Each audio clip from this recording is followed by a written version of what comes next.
Bog svima, evo nas u Berlinu. Danas je 26.12. Stigli smo prije 2 sata. U Berlin smo došli na poziv turističke zajednice Njemačke, ja i moj suprug i kolegica sa bloga Hleb i Lale.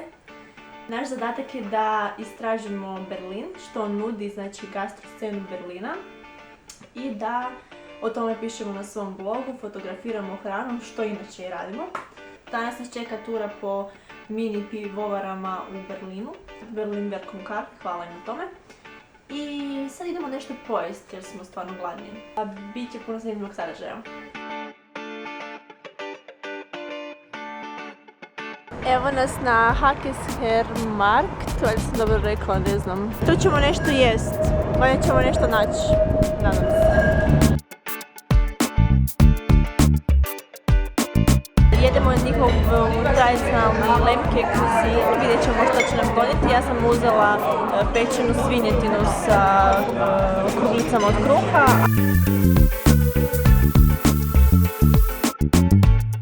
Ručak je gotov. Pojeli smo kilu mesa. To sam pojela cijeli bucik, a ja sam pojela puno.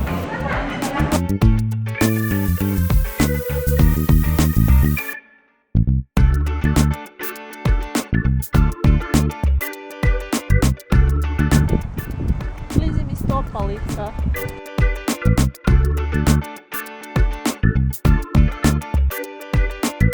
Evo me ispred Reichstaga, uspjela sam naći neko mjesto gdje toliko ne puše pa da se malo čujemo.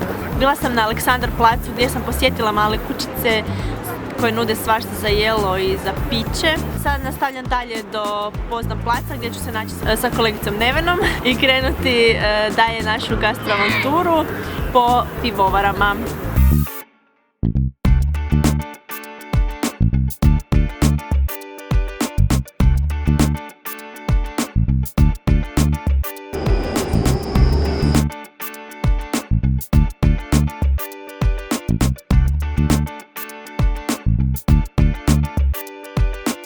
Take the U-Bahn up